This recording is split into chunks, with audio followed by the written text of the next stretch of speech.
let's hear that Edinburgh Fringe 100-person welcome for Janice B. Gordon.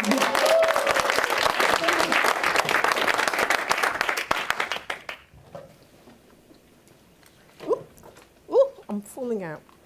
Sorry.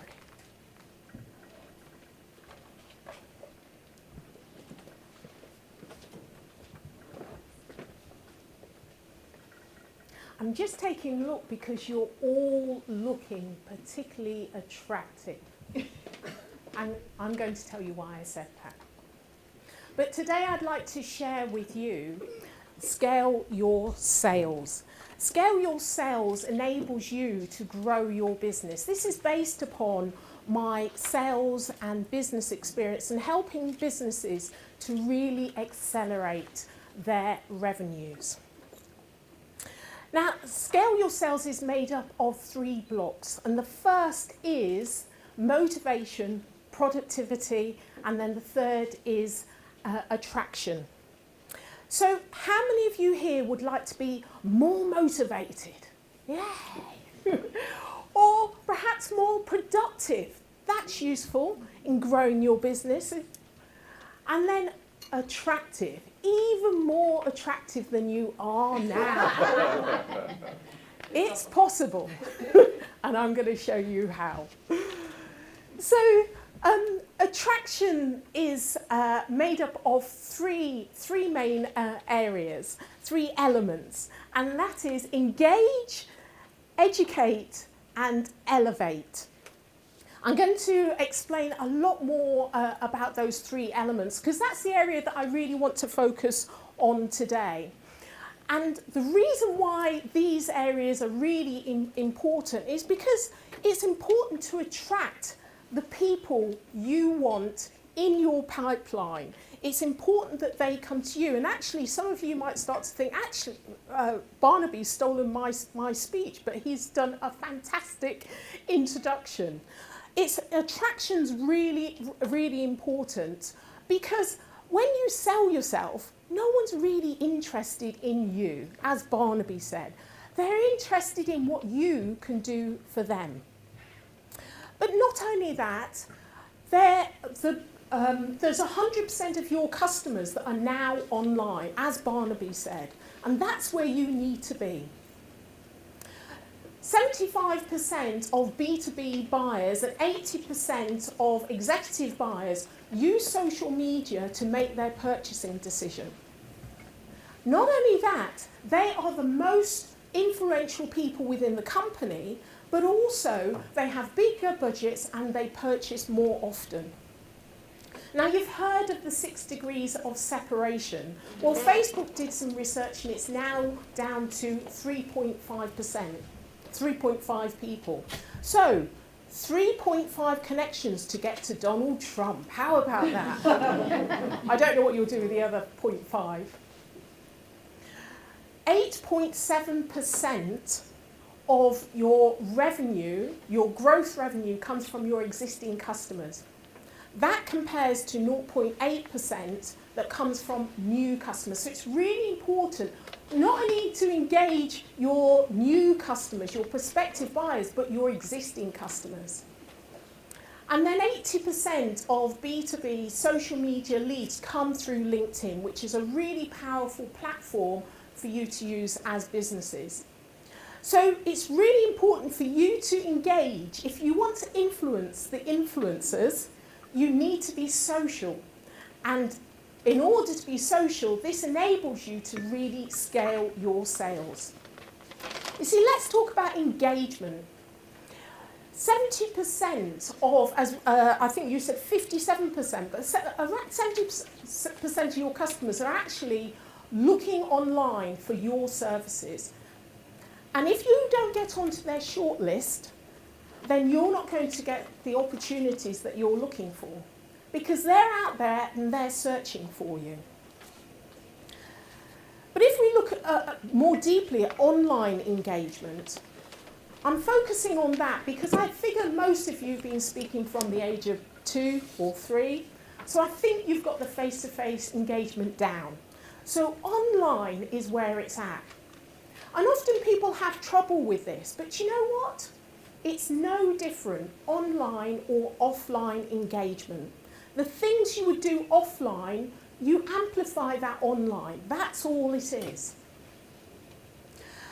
So the actions that you need to take around engagement is to really be engaging. It's really important for you to, use your humour, use your character, share your views and your perspective. The reason for this is that customers are searching for you, and the thing that that's more attractive to them is the people that have an expertise, an area, just as Barnaby said, the people that show character and personality, the people that have a real deep sense of their brand and portray that online. I actually went too far on this. Let me go back a bit. Sorry about that. So engagement is about really telling your story. It's about fulfilling your... I'm sorry, I've got a bit lost there. Okay, let me just take a... Okay, so engagement is about not broadcasting. It's actually about telling your story.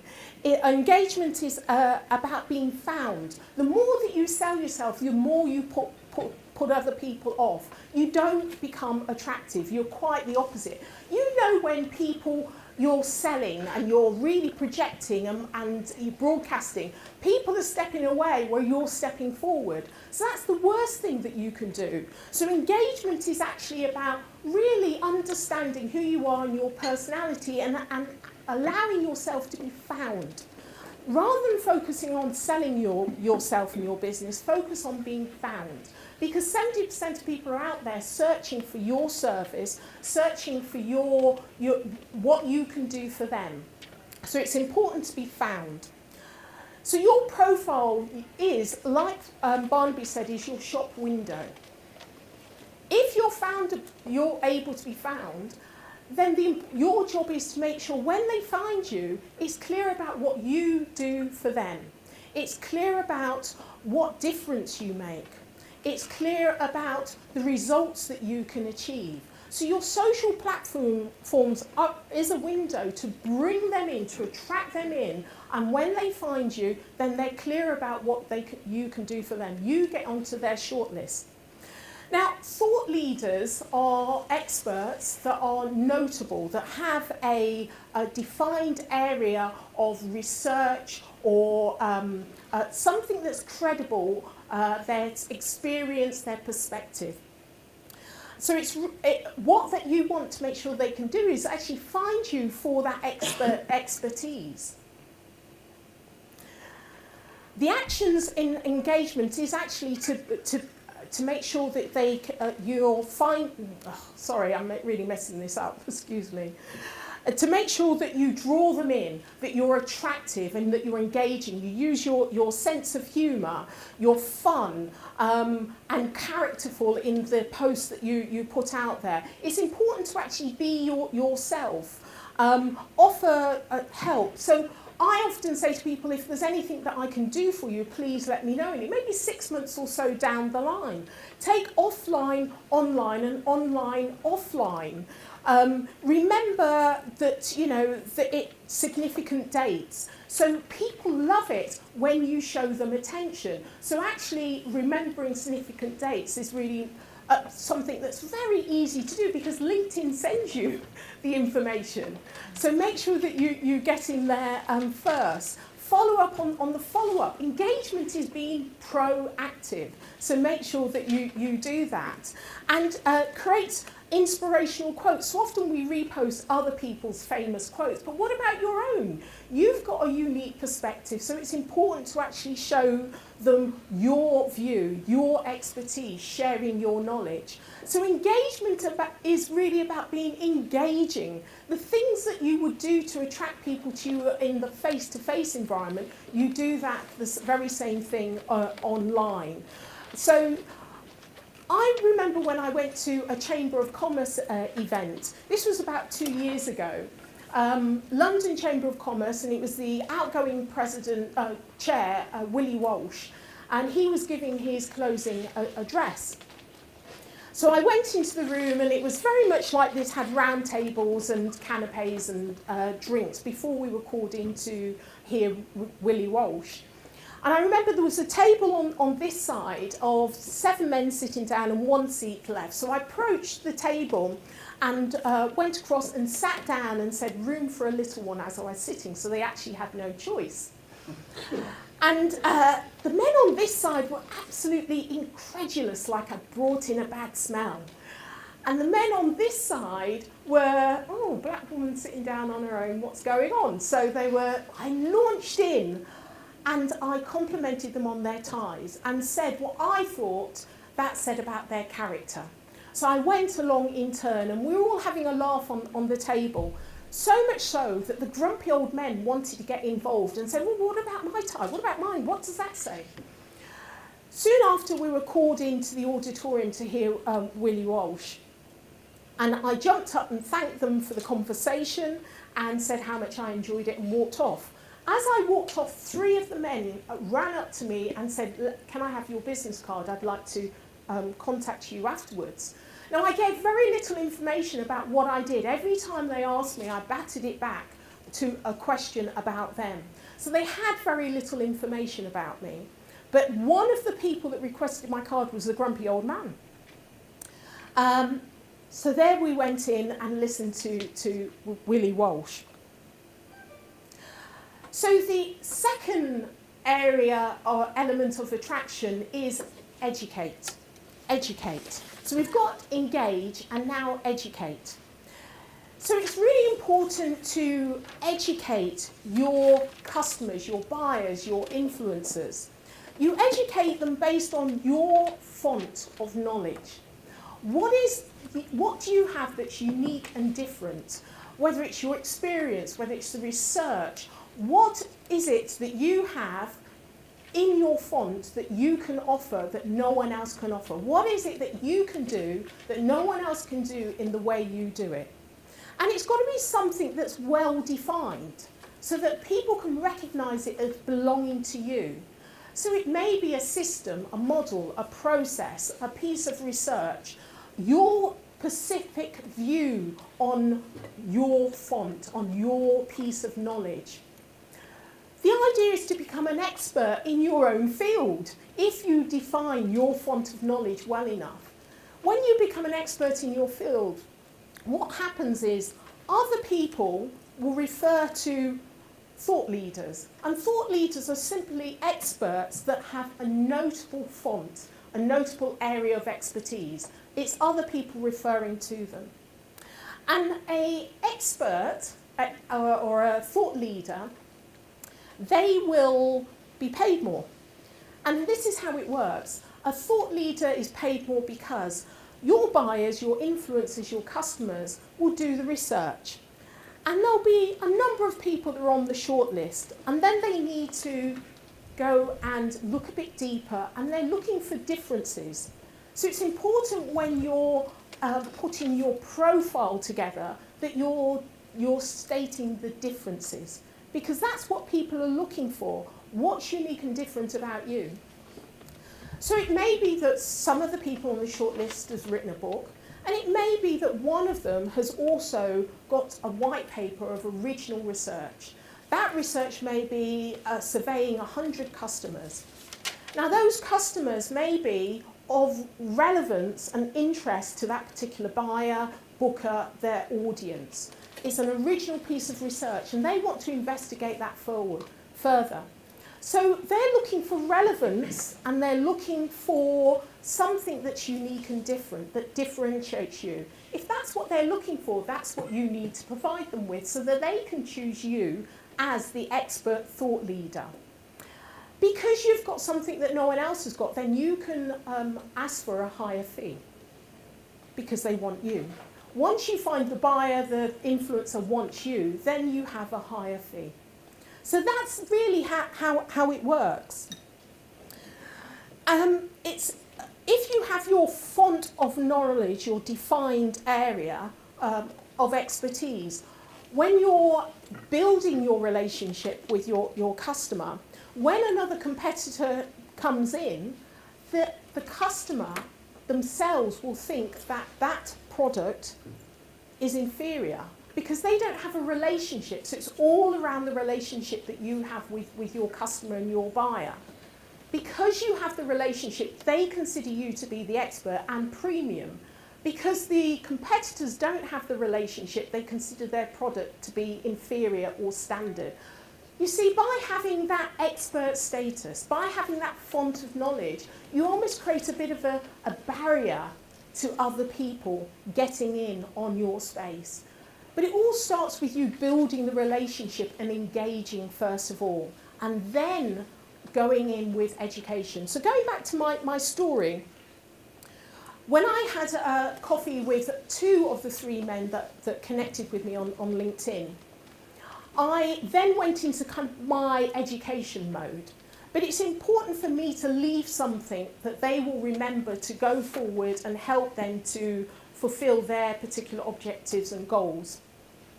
So at this stage, you ask strategic searching questions. Most people ask questions to find out what people know. But you want to ask questions to find out what they don't know. You want to find where the gaps are. You want to find how you can fill the gaps. You don't really need to quote the theory of relativity. You don't need to be clever or controversial. All you need to do is give a customer, a buyer, an influencer something they haven't already got. The only reason you know that that's relevant is because you've asked searching questions. So when you sit down and you're getting to know, think about the questions you're asking to find the gaps. And then think about what is it in your font of knowledge, whether it's your connections, your experience, that will help them to fill the gap. That makes you memorable. That gives you the expert status. So when you're in the education mode, think about being more targeted about the information that you're giving out about yourself. Don't go out by promoting yourself, your story or anything like that. Let people come to you and then be really targeted about the information that you give them. Because they're really not interested in your story. They're only interested in you filling that gap. We don't often ask enough questions about where that gap is and what that is. So I want to just share another thing, and it's a bit of a secret. Not many people know that, so just come in a little bit, and I'm only going to share it with a few of you. When you stand on a stage, your audience perceives you as an expert. Yeah, it's true. There is a perception of an expert status just by standing a little bit higher, just by standing here. So I would encourage you to get your font of knowledge and start promoting that font of knowledge and being really targeted as to when you're face-to-face or having the more intimate online conversations, being more targeted about what aspect of you give away that's relevant. So the action here is really to build your online presence. It's got to say not only who you are, but what difference you make. What is your font of knowledge? And having enough evidence on there for them to choose you, for them to differentiate you. And you can do this through video blogs, blogging. It's really about expressing your knowledge-based views and experience. And then kind of demonstrating your expertise and credibility as well. And that could be through webinars and so. Really create a network of influencers. I'm a member of PSA, like many people are, but what industry are you a member of? And how much do you position yourself on that platform so that other people see you as an expert? And then, getting quoted in the media is a lot easier than you think. I mean, all of these, it's just a strategy to actually do it, but it's about making a commitment and deciding that that's what you need to do. And then getting on stage. So the third area of Scale Your Sales Attraction is to elevate. Now remember, in Engage, it's about building relationships and then getting known and being really targeted. Now you need to elevate the relationship with your network, with your buyers, with your influencers and with your customers. elevating the relationship really involves you positioning yourself in the industry as a thought leader. So you've moved from engaging with people, building the relationship, position yourself as an expert on social, but now you need to be embedded in the industry as an expert. But also within the relationships that you have, it's looking for the opportunities where you can accelerate those relationships. And you often do that by creating partnerships. Partnerships is about the relationship you have, taking it to the next level. It's creating opportunities for you to work closer together. It may be joint pitching. It may be aligning your resources. It may be that you have preferred supplier status. It may be in terms of new product development. The important thing to remember about elevating the relationship into a partnership is really about thinking about the opportunities that you're not taking advantage of. Often customers will not do the work for you, so you have to look at where there may be benefits and quantify those benefits. So elevating the relationship is sitting down and having the conversation with your most valued customers, with the people that are the top 20 revenue earners, the ones that you really want to embed the relationship a lot deeper. In order to do this, you need to have a relationship from a senior level and across the organisation. So if you wanted to elevate your relationship into a partnership, you would have a strategy as to how you can get to know more people in the organisation and how you can make sure that you position yourself as the thought leader to them, and then you can have the conversation about how you can continue to work together, what joint projects you might be able to do. You need to quantify and qualify what is the mutual benefit for you doing that. But there's a lot of organisations, when you come with a proposal, are willing to consider it. And especially as you have the inside information on that organisation already, you've already got the relationships you've built up. You know, you've worked with them over a number of years, so it's a lot easier than you think. So elevating the relationship is, you know, the engage and educate, and then the elevating the relationship is really taking that trusted relationship a lot further. It's about thinking of them as a partner, not just as a buyer. Once you start changing your thinking, then opportunities will come your way. It's about quantifying what is the mutual benefit and presenting that to the people you have a relationship with in the organisation, and being really targeted about it. So it's quantifying it and qualifying it as well. This creates competitive gain, and also builds in lifetime customer value, which is real ongoing long-term value into the relationship. It also creates a real barrier for anyone else coming into the relationship as well. It's about thinking out of the box and not just having a straight line relationship, selling and buyer, but very much more than that. Bring other people into the team. Where are the opportunities? What conversations are you not having? What opportunities are you losing out by not thinking about how you can elevate the relationship further? Now, I remember speaking at a conference a couple of months ago, and my ideal customer came to me. I was speaking about scale your sales. My ideal customer came to me. And your ideal customer will come to you, but it's really about how you attract them, how you engage them and educate them and elevate the relationship. If you put that all out in your social platforms because they're looking for your service, then they're more likely to be attracted to you and come to you too. I've got a book. I've got a book that's over there, Business Evolution, but I've also got a free download as well. You know, 30 years of experience, I've been distilling it down to what are the 21 ways to scale your sales, and looking at why sales don't scale. So if you don't want to be in the sales doldrums, then make sure that you tick the sheet on the table, and I'll send that to you. So, Scale your sales. This is a real opportunity to attract the customers that you want to you. Remember I said at the beginning that you're all looking particularly attractive. That's because all of these strategies are available to you online. It's out there to you. We're used to doing offline, but we really need to move more of our business, more of our relationships online. And so this is Scale Your Sales, attraction, which is engage, educate and elevate, allows you to do that. So what conversations are you not having that you need to be having tomorrow in order to scale your sales? Thank you. Thank you so much, Janice. You have one of these chocolates that you organised for the day.